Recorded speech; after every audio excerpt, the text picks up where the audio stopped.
Gracias por estar acá ustedes, todos ustedes. Gracias a Mario por invitarme. A ver, voy a sentarme. ¿Probamos esto? Ya. Primero,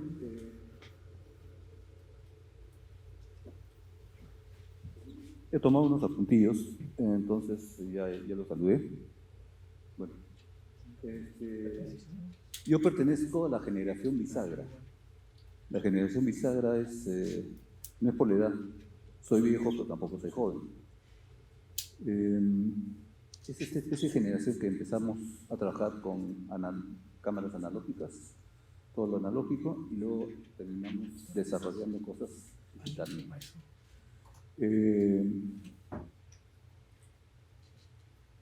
O sea, mi primer trabajo fue en 1975, hace hartos años. Entonces hay mucho que hablarles. Y cuando me propusieron dar este masterclass, yo me imaginé, es más, puse sobre la mesa todo lo que había en ojos propios. Mi vida dejó de tener sentido como fotógrafo cuando decidí traspasar a ojos propios toda la experiencia. Entonces les voy a hablar de ojos propios y de la fotografía participativa. Bueno, vamos adelante.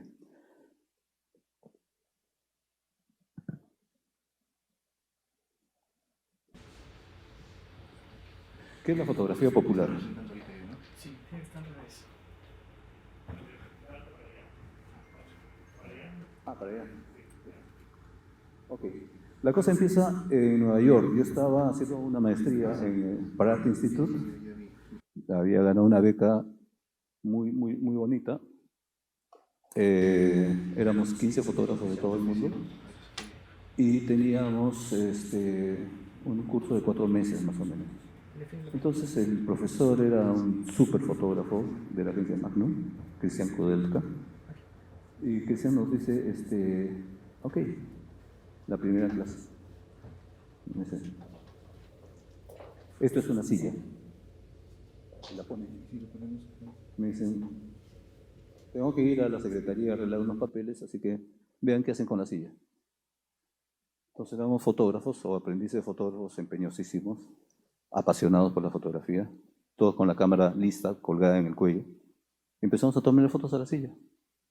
Pasaron 5 minutos, bueno, no vino Cristian. Pasaron 10 minutos, tampoco vino. A los 15 minutos un salvadoreño, Oscar, gordo, se cansa y se sienta en la silla. En ese momento entra Cristian y dice, eso es, la silla es para sentarse. Nunca se olviden de eso. Hasta mañana se terminó la clase. Entonces nos quedamos pensando en eso y siempre me va a acompañar eso como para abrir cualquier curso, cualquier clase, cualquier charla. Todas las cosas, no sé usar eso.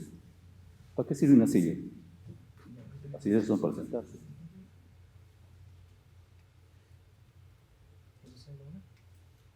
No funciona. Ya.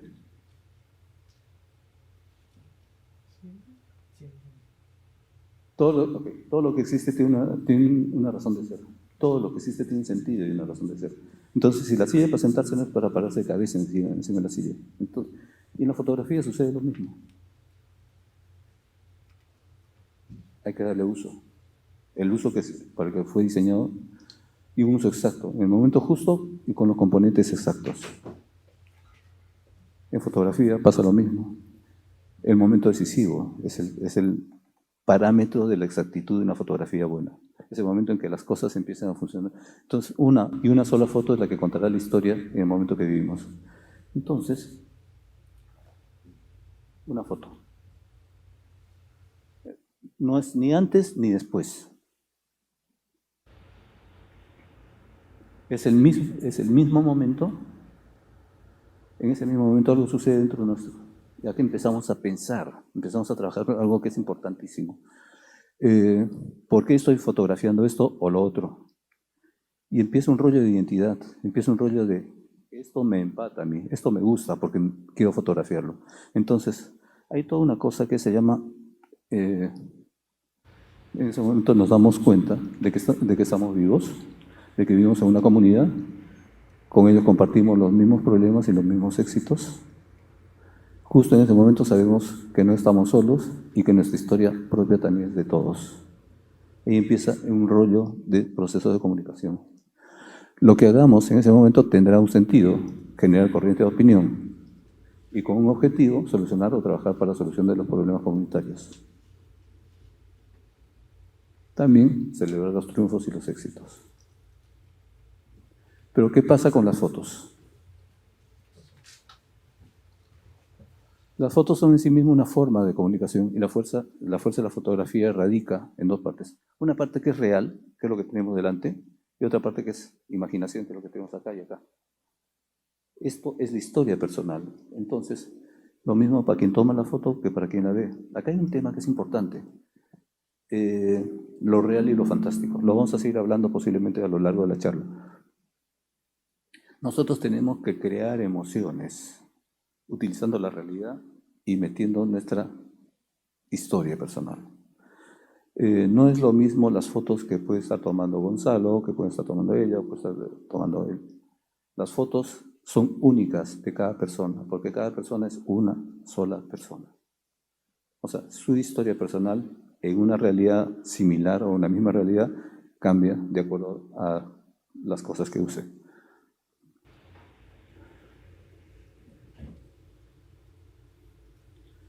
Una real y otra fantástica. ¿Por qué hablo de esto? Entonces, úpale. Bien. Uf. Bien. Lo real y lo fantástico. ¿Qué es eso? Los chanchos vuelan, ¿cierto? Pero lo real es que es un chanchito que está yendo al matadero. O sea, lo real es eso. Entonces un fotógrafo puede cambiar el sentido de las cosas en la medida de usar la fantasía para el manejo de la realidad. Bien. Ahora, vamos a algo que es importante. Entonces, ¿qué es la fotografía popular? La fotografía es lo que miras, recuerdas y registras para la historia tuya y de tu comunidad.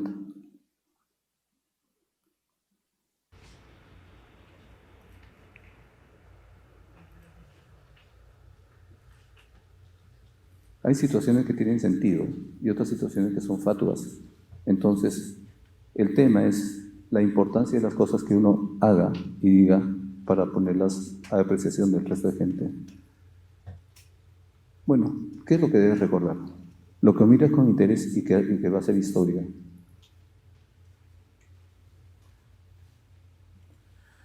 Ok.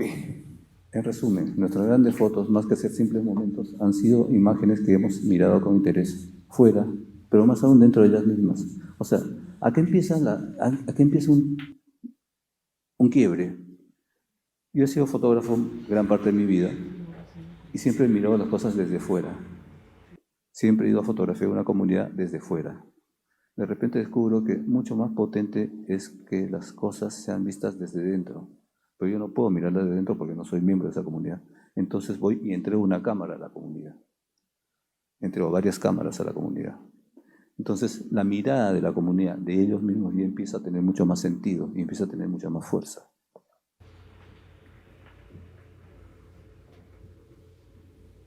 La esencia de la fotografía somos nosotros. ¿Ok? Nosotros somos las fotos que hacemos. Eso es el principio del autorretrato. Allí registramos hechos que generan recuerdos comunes, importantes, recuerdos. Tienen interés en la historia de todos y crean una corriente de opinión que fueron vistos con interés. Entonces, voy a hacer un resumen para ordenar un poquito más este tema. Cuando uno va a tomar fotos, tiene una realidad y es la misma que tienen todos. La realidad está delante de la cámara. Existe. Nadie va a discutir, es objetivo. La cámara es una herramienta. Detrás de la cámara estamos nosotros que miramos a través. Detrás de nosotros está la mente y el corazón. Y eso se llama memoria emotiva. Y esta memoria emotiva nos va a cargar de emociones cada vez que nosotros querramos hacer un mensaje con imágenes. Las imágenes son el mejor contenedor de emociones. Cuando ustedes cierren los ojos, piensen, o sea, Aristóteles dijo, no hay pensamiento sin imágenes. Si ustedes cierran los ojos, los pensamientos vienen con imágenes, no vienen con un texto de izquierda a derecha, vienen con imágenes.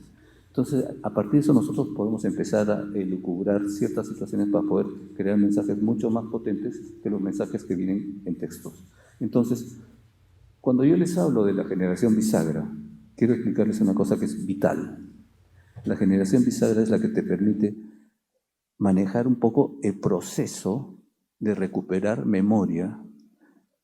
Y cuando les digo que el proceso de recuperar memoria se ha convertido en una suerte de locura ahora. Antes, cuando empiezo Ojos Propios, yo me sorprendía de la cantidad de fotos que se subían a las redes, no habían redes sociales, a la web o al internet o a la gran autopista. O sea, me parecía fantástico que se suban 500.000 fotos al día, X. Me parecía increíble. ¿Y ahora qué? Todo el mundo vive subiendo fotos, todo el mundo vive alimentándose de emoticones, todo el mundo empieza a tener cierto concepto de lectura visual y de comunicación visual. Puede ser primaria, puede ser mucho más sofisticada, pero siempre es visual, no es de lectura, no es de textos. ¿Por qué? Porque si yo voy a hablar con ustedes, me encantaría pasarles emoticones, explicarles cómo me siento, pero si les explico cómo me siento, yo estoy trazando un sesgo ideológico en mi verbalización. Okay, cada vez que nosotros hablamos tenemos que hacer acopio de educación, instrucción y enseñanza. O finalmente saber hablar el idioma. Ok, un poco de historia. ¿Cómo empieza esto? Este se llama Chacayasa. Chacayasa era un señor bastante fiestero, vivía en Ica. Y un día, el 28 de diciembre, estaba con unos amigos y se metió una borrachera tremenda con pisco. Entonces, estamos hablando de 1820. Entonces, estaba regresando a su casa y se cayó. Y se cayó en una sequía. Se despertó de la sequía y pensó que alguien lo había asaltado.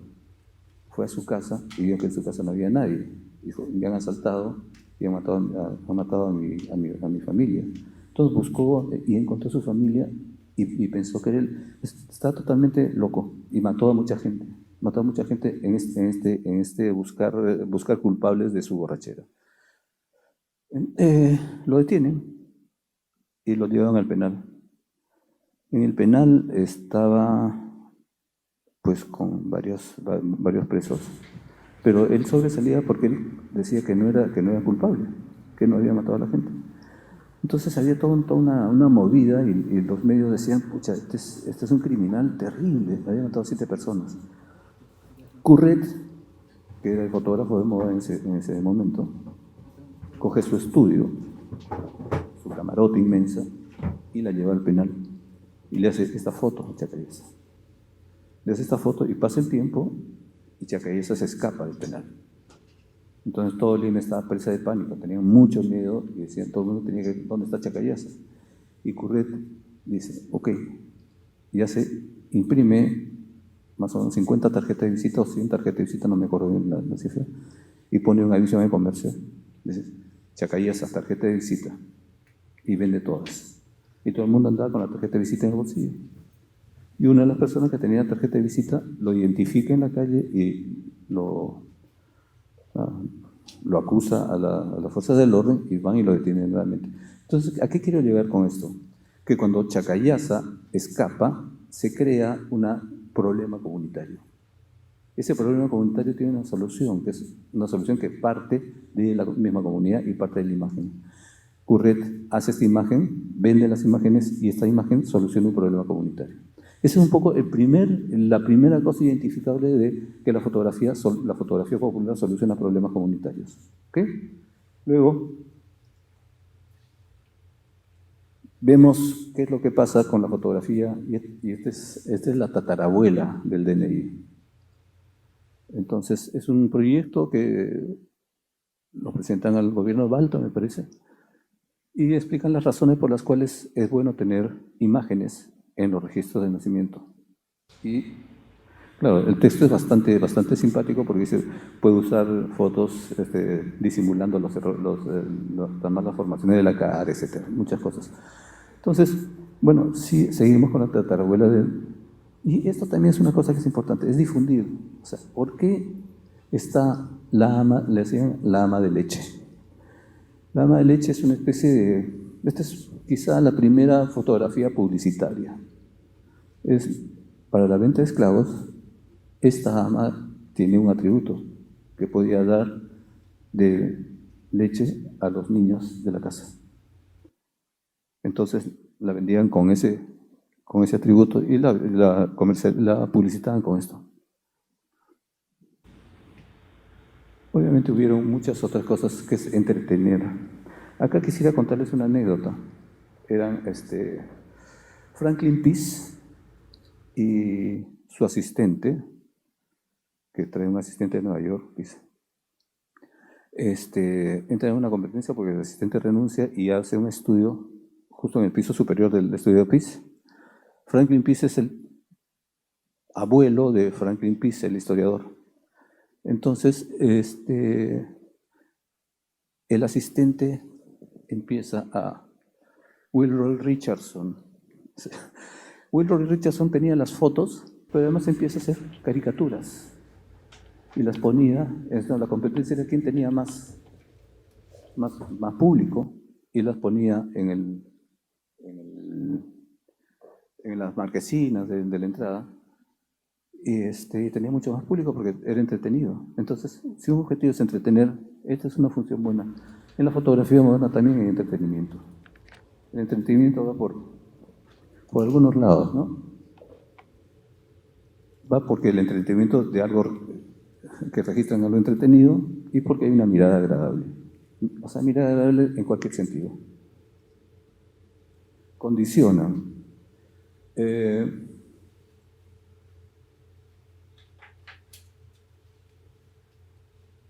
Ok, vamos atrás. Esto me confundí. Ok.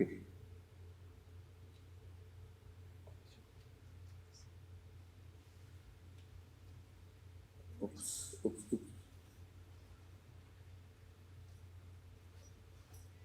Ya.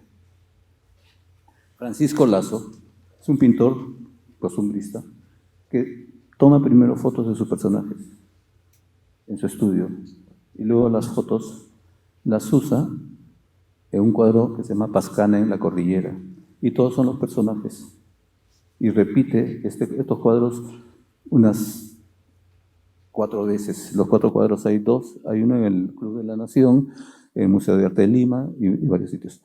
Otro evento fuerte de la fotografía popular es Tafos. Tafos es taller de fotografía social, la mamá o el papá de ojos propios. Tafos cubrió todos los eventos de Perú durante 1985-1995.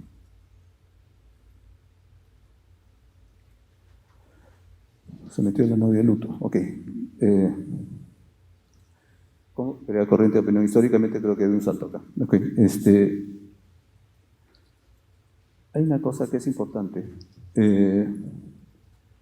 Siempre hay que crear historia. Importante es, esto es 1967, me parece, es la invasión a los Arenales para hacer Villa El Salvador. ¿Ok? Esto es cuando llegan a hacer Villa El Salvador, y esta es la señora Panchita. La señora Panchita ahora debe tener, no sé si se ha muerto, hace tiempo que no la veo, pero ella tiene esta foto, o tenía esta foto, en la sala de su casa. Y su casa ahora tenía 3 pisos y era dueña de una ferretería. Esa es un poco la importancia de la fotografía cuando nosotros sabemos cultivarla. Eso es lo que quisiera que tengamos claro. Voy a ir mucho más rápido porque la cosa no está... okay. Entonces, las imágenes populares son en sí mismas, tienen una parte de realidad y otra parte de imaginación. Entonces, ahí es donde vamos a cargar mucho más nuestra potencia, o lo real o lo fantástico. Y eso es lo que va a hacer que nuestras fotos sean más atractivas o menos atractivas, más potentes o menos potentes. Pero lo importante es que si a nosotros nos emociona, deberían emocionar en la misma intensidad a la persona que las vea. Bueno, ¿cuál es el mundo real? El mundo real existe, son seres vivos o lo fueron, somos nosotros el mundo real. ¿Bien? El mundo fantástico, vamos, no es real. El mundo fantástico es nuestra imaginación, nuestra forma de ver. Cuando yo trabajaba en Caretas había un diagramador que se llamaba Miguel Ugarriza. Pero Miguel Ugarriza era el popular Carebalde. Entonces, ahí es donde funciona lo real y lo fantástico. ¿Ok? Lo real es el nombre y lo fantástico es la chapa. Eso es lo que tenemos que tener clarísimo. Y cuando estamos hablando de imágenes, lo real es lo que tenemos delante y lo fantástico es lo que queremos decir de lo que tenemos adelante.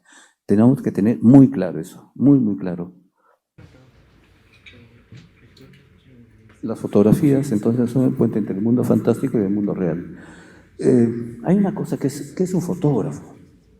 Es un creador de puentes entre el mundo fantástico y el mundo real. Es un chamán. Coge el mundo real, le mete fantasía y lo convierte en algo maravilloso. Es como un sacerdote que coge un pedazo de pan, lo eleva y dice, es el cuerpo de Cristo. Y tú crees.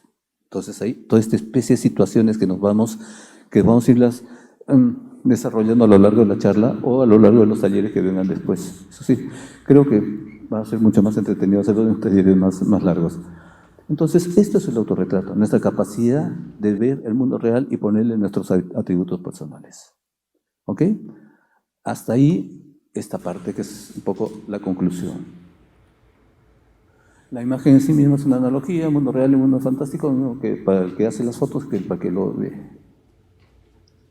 Ok. Las fotografías son lo que nosotros vemos en ella, no lo que son realmente. Observando y mirando las cosas y las gentes, un día veremos más hacia nosotros mismos. Veremos que las cosas y las gentes nos miran a nosotros y por eso cuando miramos no veremos lo que sencillamente vemos, sino lo que pensamos. No nos olvidemos, parece un trabalenguas, pero es siempre lo que tenemos dentro. Bueno, podemos ir con la... Ahora quiero explicarles la parte más pesada. ¿Cuál es el proceso para crear un autorretrato? ¿Cuál es el proceso que realmente seguimos nosotros cuando estamos con un tema de autor? Vamos a la segunda parte del autorretrato, por favor, el esquema.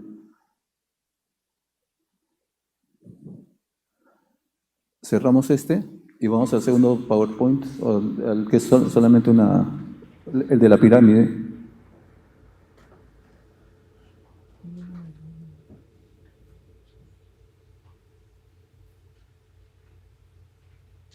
Por favor. Bueno, no voy a hablar conmigo.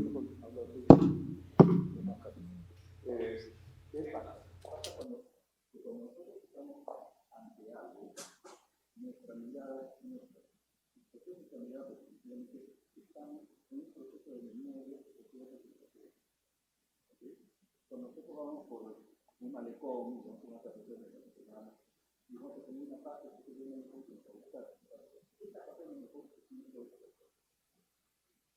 cuando nosotros nos decimos,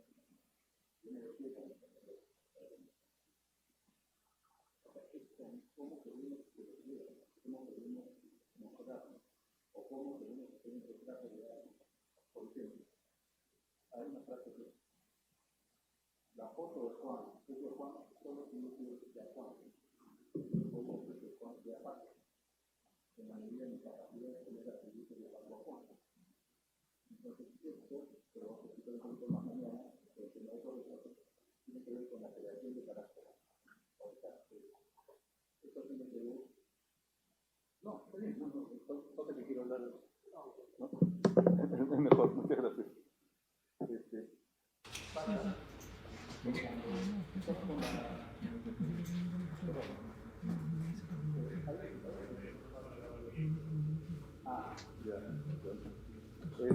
Hay una cosa que es vital, la pirámide. La pirámide y luego pasamos a lo que es ojos propios, fácilmente, ¿ya? porque hay la número 2, la presentación número 2, por favor. Vamos a hacerla rapidita para que no se cansen ellos. Si tienen algo que decirme, por favor, díganmelo para hacer la cosa más dinámica. Bueno, ¿en qué estábamos? ¿Dónde está el material? ¿Alguien me dice? El autorretrato, sí. Ok. El retrato, más que el autorretrato. Yo les estaba hablando de Juan, que puede ser Paco, que puede ser Fernando, que puede ser quien quiera. Pasa una cosa. Cuando uno es actor, el actor es lo real y el personaje es lo fantástico. El actor es un fotógrafo que va a crear personajes, dándoles atributos personales. Este proceso se llama making a character o creación de un carácter, que lo hizo Konstantin Stanislavski y crea el Actors Studio en Nueva York, donde estudió Dustin Hoffman y todos estos super actores. ¿Por qué? Porque él creó el método de construcción de un carácter. Y el método de construcción de un carácter es darle atributos a una persona de acuerdo al carácter del personaje que van a hacer. Entonces, lo real es la persona y lo fantástico es el personaje. ¿Ok? Lo real es Dustin Hoffman y lo fantástico es el personaje que está creando él. Entonces, de la misma manera la fotografía funciona. Lo real es lo que yo tengo delante, lo fantástico es lo que yo le voy a dar a esta situación que tengo delante. ¿Y cómo le doy a la situación? Ok, vamos a hacerlo. Tenemos la segunda transparencia, por favor. ¿Cómo lo vamos a hacer? Creando un proceso. Y un proceso es un método. No es un método, es un proceso que va a funcionar siempre. Siempre, siempre, siempre. Y así no nos demos cuenta, siempre funciona. Vamos con la primera transparencia, el primer golpe de la primera... perdón, me toca a mí.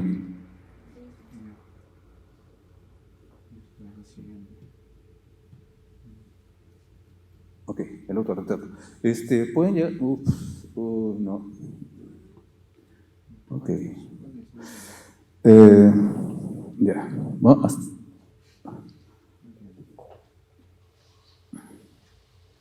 primero, ¿estamos vivos o estamos muertos? Esa es la cosa, ¿ok?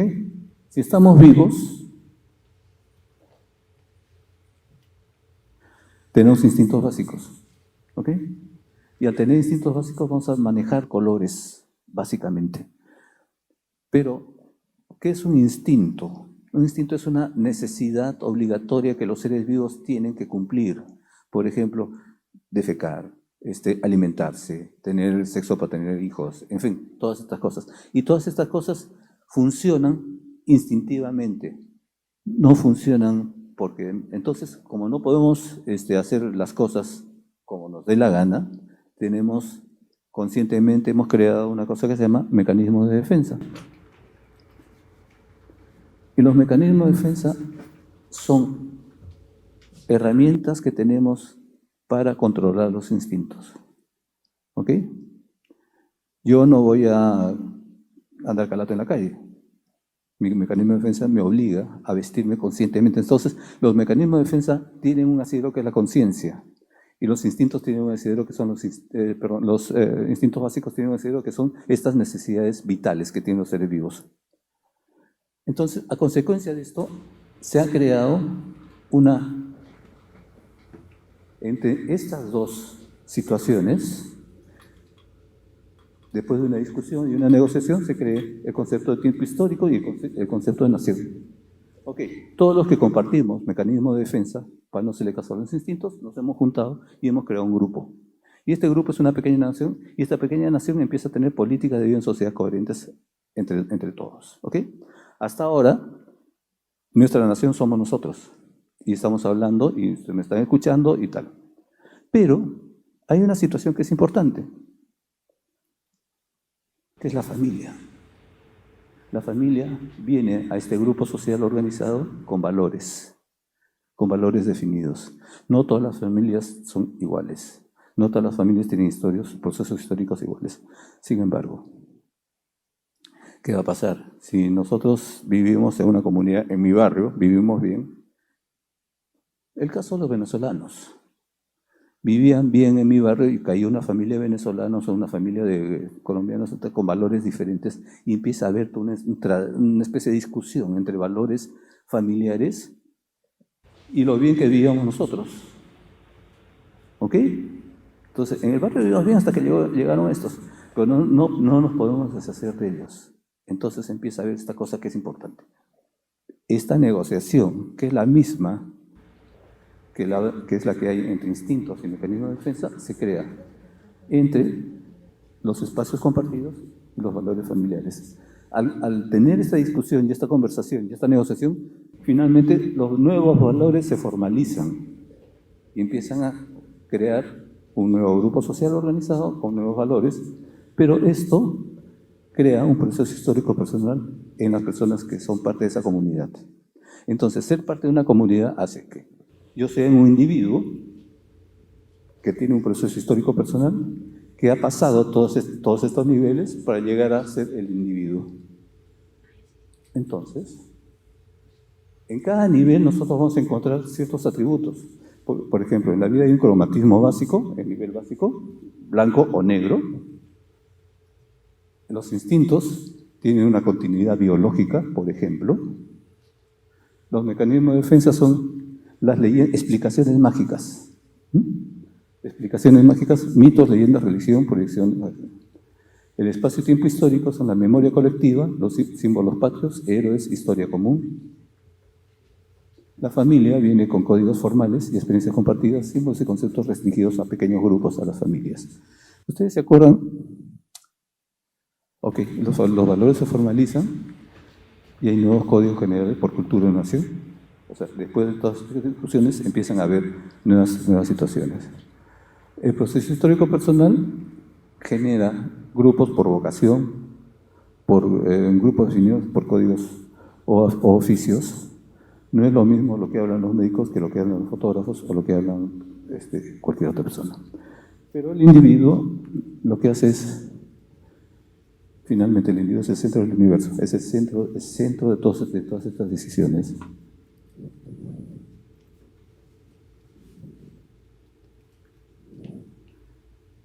Esto es importante. Aquí, cuando estamos hablando de grupos sociales organizados, tenemos esto, instintos básicos. ¿Y cómo funcionan los instintos básicos? Con un precolectivo inteligente. Acá hay una lectura obligatoria para que lleguen al taller que se llama Jung. Y Jung habla de lo que es la conciencia colectiva, la preconciencia colectiva.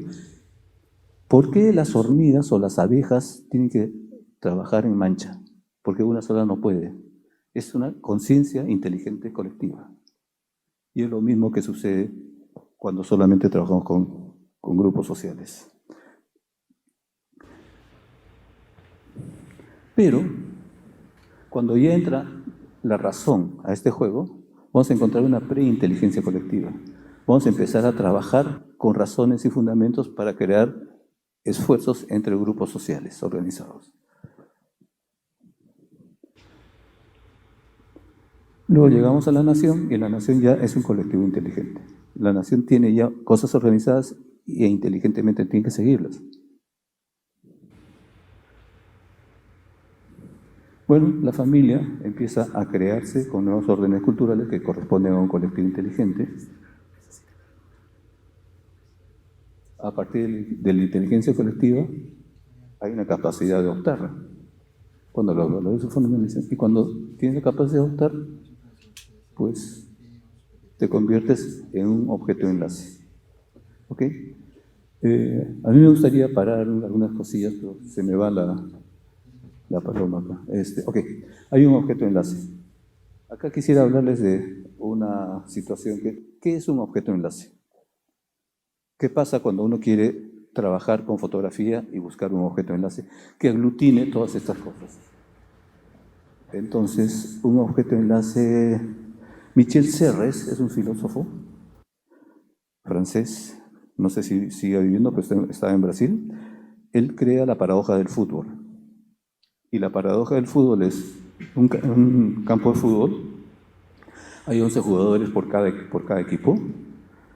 Hay un entrenador, hay suplentes, Hay un árbitro, hay jueces de línea, hay VAR, hay periodistas, fotógrafos, cámara de televisión, 40.000 en las tribunas. Todo funciona bien. Pero, ¿qué pasa? ¿Cuál es todo el mundo está atento a qué? ¿Alguien me dice? ¿Al gol? No. ¿Sí? Pero el partido no existe si es que no hay la pelota. ¿Ok?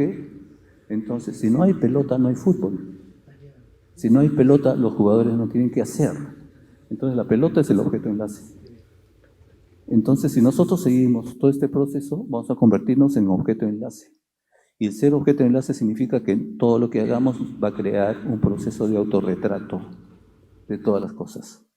Cada vez que vean una foto, ahora que es parte del taller que viene después, el objeto de enlace es la construcción personal de los sujetos que yo tengo delante.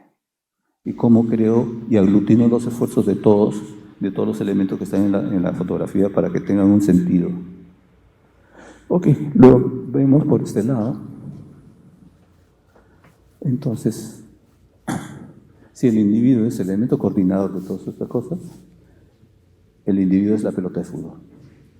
¿Ok? Porque es el que toma la foto. Ahora, veamos un poco, ¿qué es el ciberespacio? Es el ámbito de comunicación perfecto y democrático. O sea, todo el mundo entra y sale cuando le dé la gana de cualquier página web, de cualquier red social, todas estas cosas. Pero el individuo, en este caso, es el ciberespacio porque tiene la capacidad de entrar y salir. El individuo hace su camino. ¿Ok?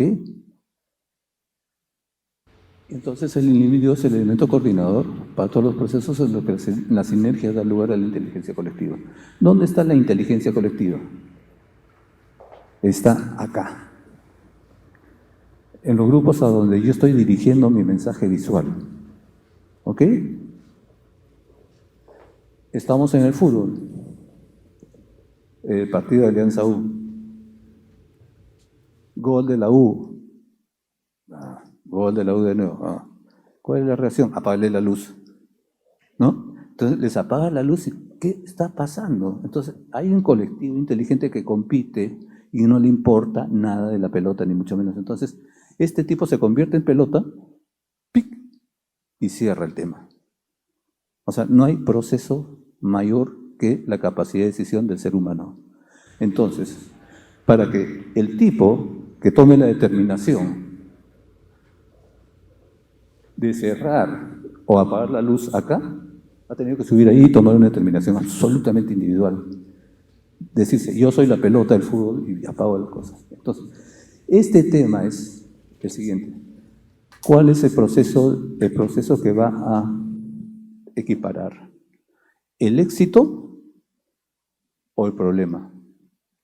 Entonces, tengan en cuenta claro una cosa, la fotografía popular tiene dos temas. ¿El éxito o el problema? O solucionas problemas o celebras éxitos. Eso es lo que va a generar políticas internas coherentes y compañía y buena sociedad y buenas naciones y cosas por el estilo. Ok. Finalmente, el individuo es igual al objeto de enlace que implica racionalidad en cuanto a proceso científico. Tiene que haber un proceso científico, no un exabrupto, entonces ya no hay formas. Acá dice, el individuo es equivalente al objeto de enlace, cataliza reacciones sociales e induce a la inteligencia colectiva. Ok, el individuo, el fotógrafo, crea situaciones para que el colectivo inteligente, o sea, la nación y los grupos sociales, funcionen de acuerdo a procesos. ¿Cuál es el proceso? Recuerdos, memoria, emociones. ¿Ok? Si compartimos las emociones de ganar o perder un partido de fútbol, vamos a poder crear políticas de vida en sociedad mucho más coherentes, mucho más inclusivas. ¿Ok? Entonces, uno de los objetos de la fotografía es compartir emociones. Y las emociones es compartir recuerdos y compartir memoria colectiva. Nunca se olviden de eso. Cada símbolo que ustedes tengan tiene que tener esos dones y esos atributos.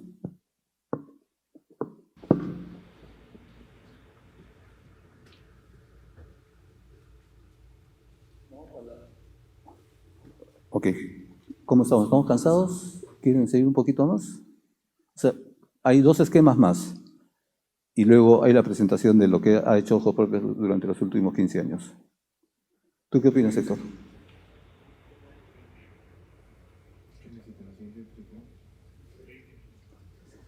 Ok, vamos por la... Ya, vamos rapidito por la tercera presentación, por favor, las tres transparencias de los esquemas de trabajo.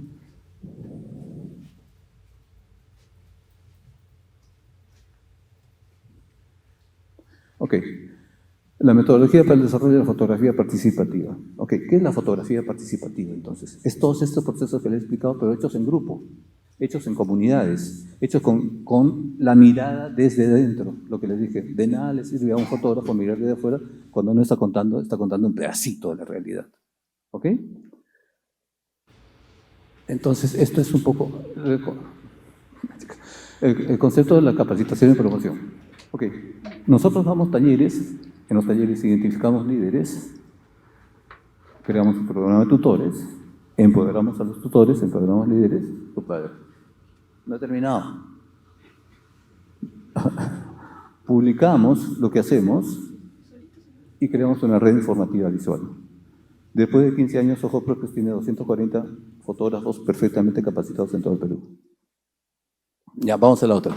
¿Cómo es el proceso? Lo que les decía. Ojos Propios trabaja con recuerdos, con la memoria, y creamos una memoria colectiva. ¿Ok? Nosotros y nuestra memoria colectiva creamos emociones comunes. Las emociones comunes nos ayudan a generar políticas de vida en sociedad integradas y coherentes. Eso es.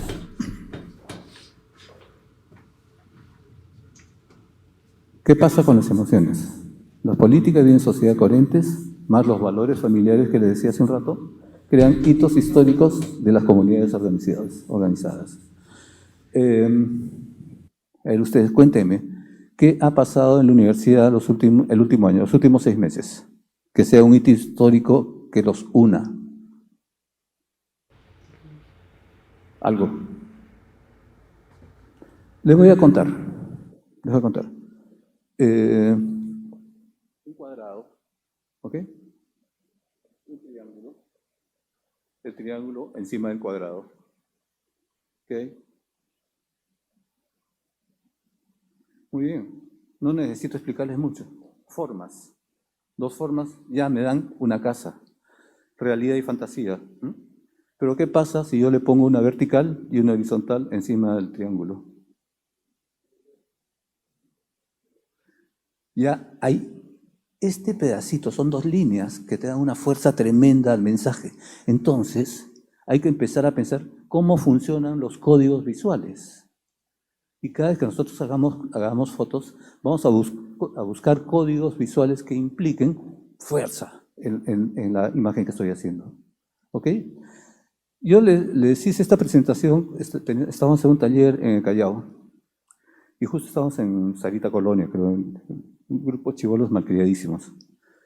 Y uno de ellos me dice, pero profe, ¿qué pasa si la cruz es roja? Yo me quedé helado, dice, ¿cómo que la cruz es...? Sí, pues, profe, ¿qué pasa si es la cruz roja? Ok, memoria, concepto de memoria, recuerdos. Este chico había sido atendido y le habían salvado la vida en una posta médica. Por eso era tan importante la cruz roja para él. ¿Ok? Entonces, la cruz subsiste, pero ya empiezan a haber ese tipo de situaciones. ¿Ok? Hay que empezar a trabajar este tipo de cosas con mucha consecuencia por los recuerdos, por la memoria, y cómo creas emociones para poder empujar mucho más tus imágenes. ¿Ok? Entonces, los códigos de autorretrato de identidad son códigos que a mí me identifican. Procesos fotográficos, yo voy a tomar la foto y voy a convertir mi foto en una historia cotidiana. Ojos Propios trabaja con la fotografía como herramienta. Y el campo de acción es la vida diaria de todos nosotros, de las comunidades. No nos salimos de nada, o sea, no forzamos nada. La vida diaria nos va a dar el campo de trabajo. Vamos a coger la cámara fotográfica y vamos a fotografiar la vida diaria de las comunidades. Es más, las comunidades van a fotografiarse a sí mismas y van a hacer su vida diaria. Y van a enseñarnos su vida diaria, por lo tanto nosotros vamos a entenderlos y vamos a visibilizar lo que les falta, sus problemas, sus éxitos y todas estas cosas. Es importante saber que la vida diaria es el campo de trabajo de todos los fotógrafos y comunicadores visuales. No salgamos de eso. Si queremos salir de eso, vamos a trabajar en otro tipo de comunicación. La comunicación participativa es hacer que la gente participe de tus procesos de comunicación. Bueno, entonces, las historias cotidianas y todas las historias tienen un momento decisivo. El momento decisivo es cuando nosotros tomamos la foto. ¿Ok? Entonces, esto es un poco el esquema final. Ahora, vamos por la última parte, por favor, que esto es más divertido que es lo que hemos hecho durante 15 años. Vamos a ver muchas fotos. ¿Bien? Vamos a la última parte, porfa. Ok. Esta no es la... Bueno, vamos a ver.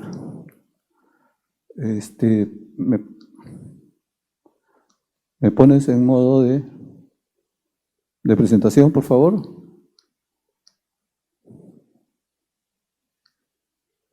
Ya, eso es. Ok. Bueno, desde 2009 estamos en esto. Trabajamos con comunidades, les enseñamos a tomar fotos, les entregamos cámaras.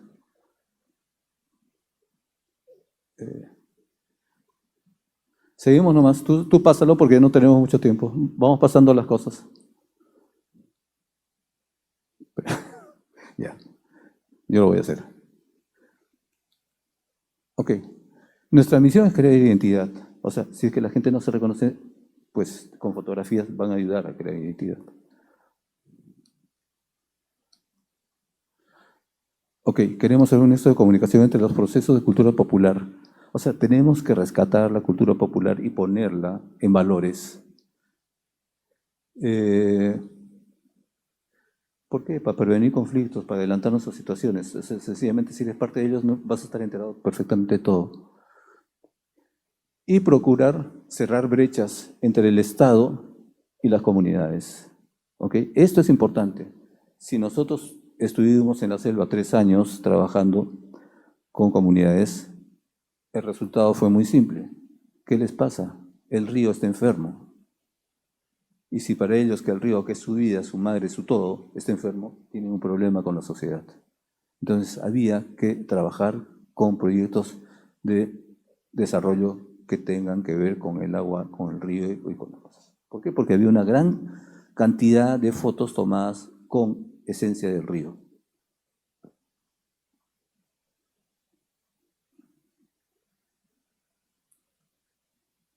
Pop.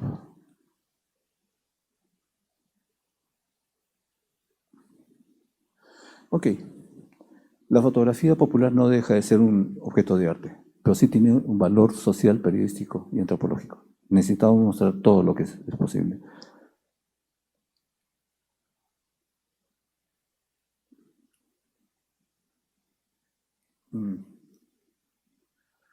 Ok. Vamos leyendo estas cosas.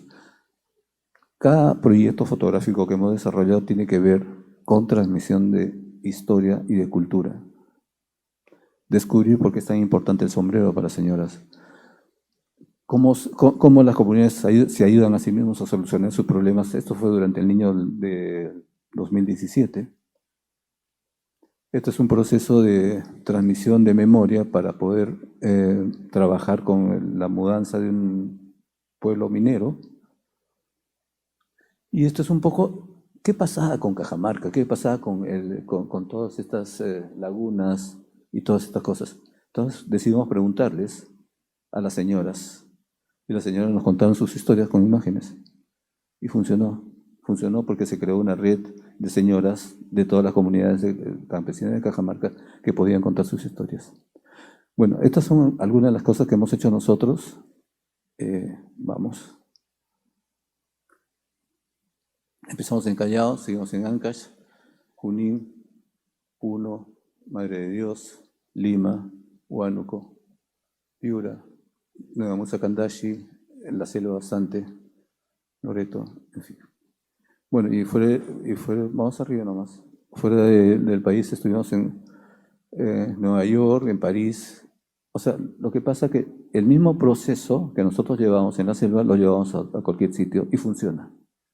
Y funciona. Creo que mañana va a haber las pantallas, ¿no? Desde mañana están en pantallas los documentales que hemos hecho a lo largo de todas las cosas. Creo que van a poder entender mejor el proceso. ¿Ok? Vamos. Pásalo nomás, esto ya es todo lo que se encarga un montón de cosas. Ahora, experiencias notables. Morococha. Ok, deja ahí nomás, por favor. Les voy a contar y después pasamos la cosa. Pasa que cuando compran el proyecto Toromocho en Morococha, la empresa minera china Chinalco, le dijeron, oye, si sigues avanzando con este proceso de minería, vas a tirarte abajo a la ciudad. Y si te tiras abajo a la ciudad, vas a tener problemas serios. Entonces los chinos dijeron, bueno, ok, llevamos la ciudad a otro sitio. Pero no consideraron que Morococha tenía 200 y tantos años de historia como asentamiento minero y era una complicación. Entonces, ¿qué hacer? Ya se venía un problema serio en la minería peruana. O sea, hasta ahora Chinalco no tiene problemas. Entonces, nos llaman para que trabajemos con el proceso de memoria, recuerdos y emociones. Y trabajamos con el proceso de memoria, recuerdos y emociones en Morococha, 4.800 metros durante 4 meses o 5 meses, con más de 500 personas pobladores. Y la pregunta era bien simple. O sea, cuando yo les dije, trabajamos creando caracteres, ¿qué carácter queríamos crear con los pobladores de Morococha? La pregunta fue muy simple. Dijimos, si ustedes fueran Morococha, ¿qué parte de Morococha serían y cómo les gustaría que los recuerden? Toma la cámara, toma las fotos.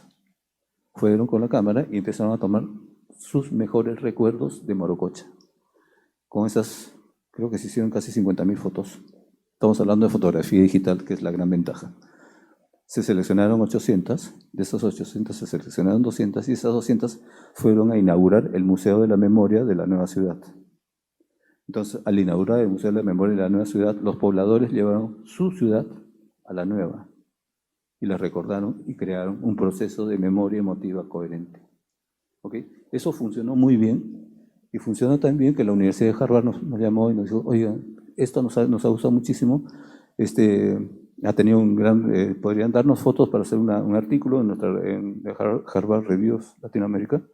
Les dimos las fotos, pegó muy bien, a los 2 meses nos llamaron, dijeron que querían hacer una revista dedicada al Perú con fotos de juegos propios y funcionó muy bien y luego nos invitaron a Nueva York a trabajar en la Universidad de Columbia, pero esto ya son detalles de...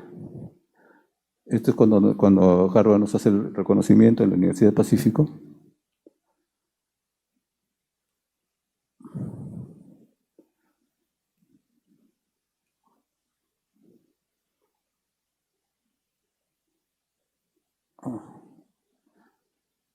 Bueno, vamos a seguir viendo fotos de todo lo que hemos hecho. Creo que importante es ver que los procesos que les he explicado antes, el proceso de la construcción de la identidad y la construcción del autorretrato que va desde que somos conscientes de que estamos vivos o muertos, les hacemos caso o no a los instintos, qué capacidad de acogernos a los mecanismos de defensa tenemos, cómo hacemos que la mezcla de los mecanismos de defensa e instintos nos crea una persona y cómo nosotros empezamos a ir creando un colectivo social determinado que tiene esquemas y valores propios, que tiene símbolos propios que pueden ser usados como argumentos visuales. ¿Ok?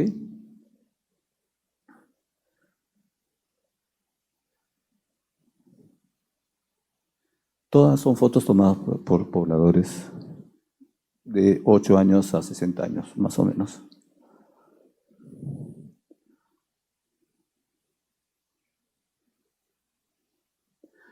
Ok, esto es interesante. Nos encargaron trabajar un proyecto que se llamó Los Rostros del Perú para RENIEC. ¿Qué es lo que hace RENIEC? RENIEC nos da un DNI, ¿no?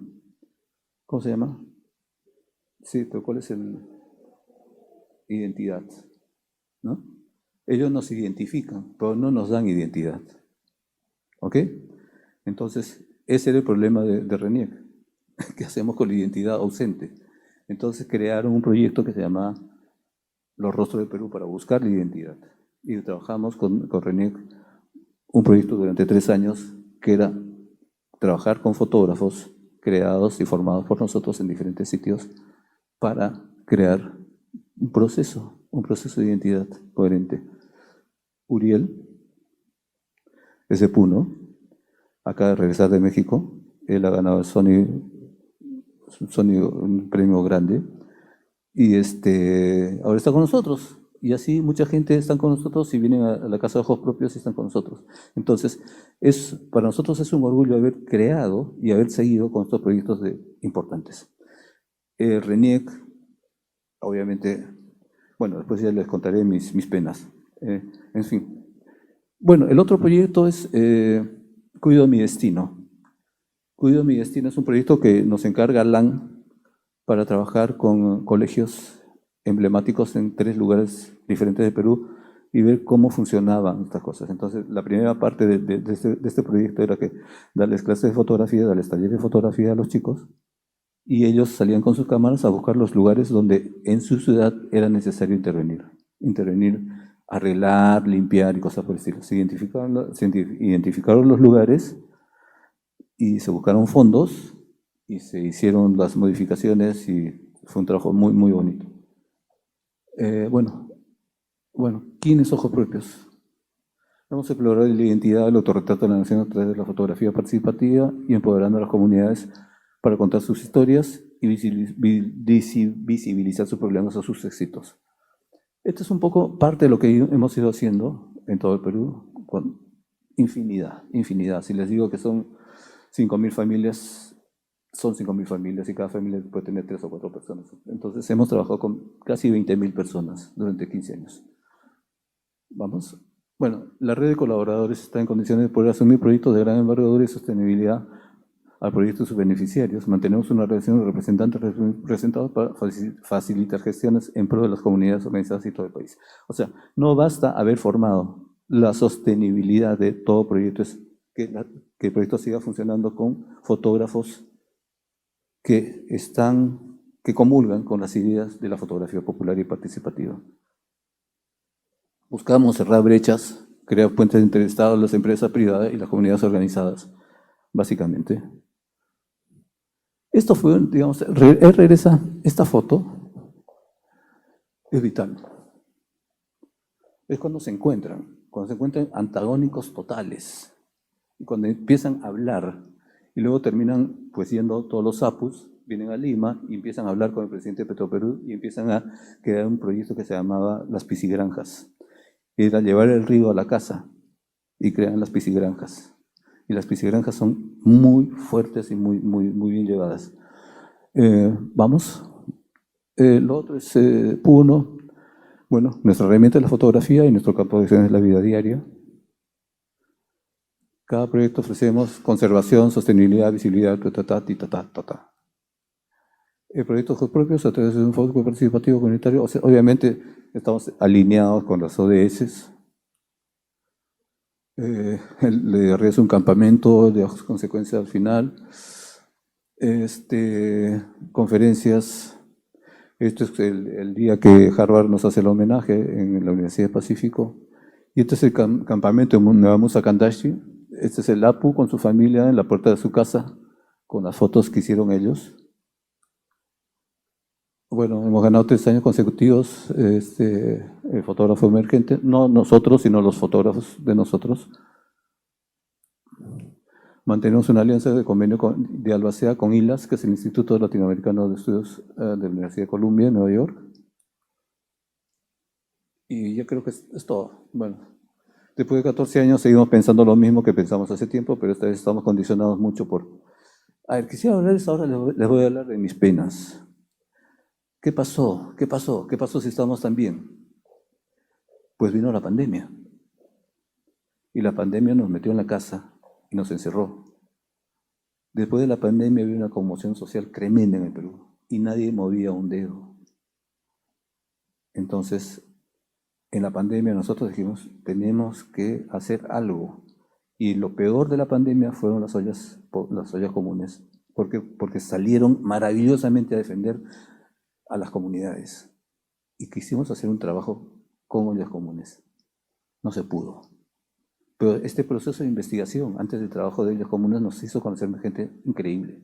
Increíble. El caso de este señor, que cuando era chiquito iba con su papá era cargador en el mercado mayorista, y creció comiendo frutas y alimentos que están en proceso de chancados, pero no malos, en un mal proceso. Y entonces empieza a ver esta especie, el chiquito empieza a conocer, y ahora el chiquito tiene 20 y tantos años.